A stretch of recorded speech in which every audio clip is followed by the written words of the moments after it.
सत्यनारायण भगवान की कथा में एक छोटी सी कथा आती है कि एक पंडित जी सत्यनारायण भगवान की पूजा कर रहे थे।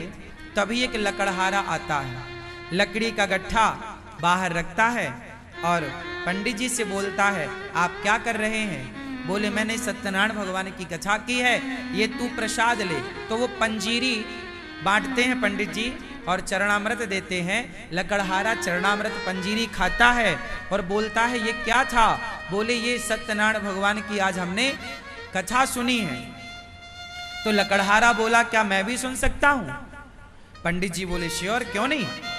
तो लकड़हारा अपने सिर पर लकड़ी का गट्ठा रखा और उसने सोचा कि आज मुझे जो भी पैसा मिलेगा उससे मैं सत्यनारायण भगवान की कथा सुनूंगा।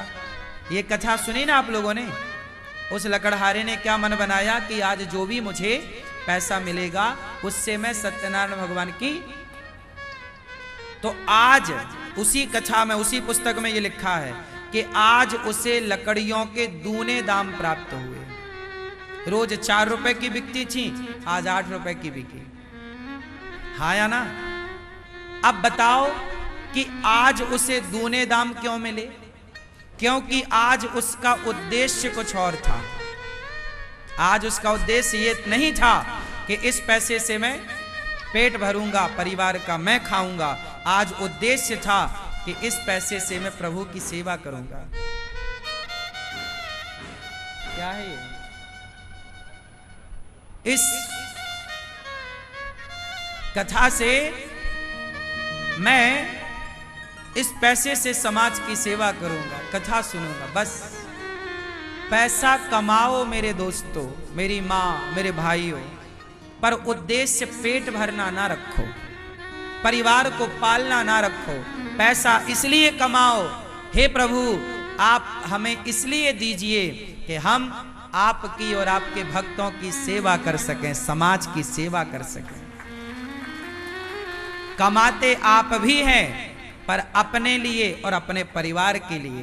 कमाता अनिरुद्धाचार्य भी है, लेकिन हम कमाते हैं, भीख मांगते हैं आपसे, लेकिन अपने लिए नहीं। गौरी गोपाल आश्रम में 280 वृद्ध माताएं रहती हैं।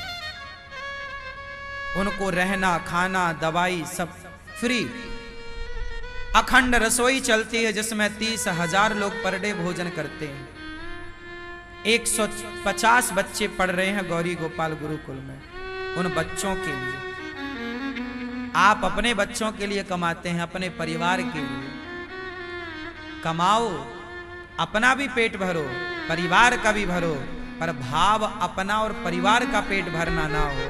भाव अंदर से यही हो कि मैं धन का धर्म कर सकूं, समाज की सेवा कर सकूं। हे ईश्वर, मुझे इसलिए पैसा मत देना कि मैं खाऊं, मेरा परिवार खाए। मुझे इसलिए देना कि मैं समाज की सेवा कर पाऊं, कर सकूं।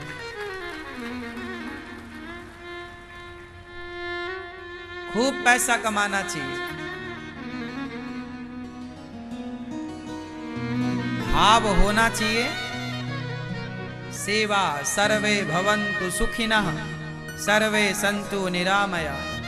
हे प्रभु, सब सुखी रहें, सब निरोगी रहें, सब प्रसन्न रहें। और एक बात और है, सबकी प्रसन्नता ही हमारी प्रसन्नता है। क्यों जी? बात सही है। तो आज से आप लोग पैसे कमाने का नजरिया बदलेंगे। कमाओगे ज्यादा, मेहनत करो ज्यादा, पर नजरिया ये बदलना है कि अपने लिए नहीं। अपने लिए तो पशु पक्षी भी करते हैं, समाज के लिए। हमने समाज के लिए क्या किया? राष्ट्र के लिए क्या किया? माता पिता के लिए क्या किया? आजकल के कुछ बच्चे तो कमाते हैं केवल अपनी पत्नी और अपने बच्चों के लिए। माता पिता भी बेचारे भूखे प्यासे रहते हैं। कुछ बच्चे तो उन्हें भी अच्छी रोटी ना दे पाते हैं पेट भर।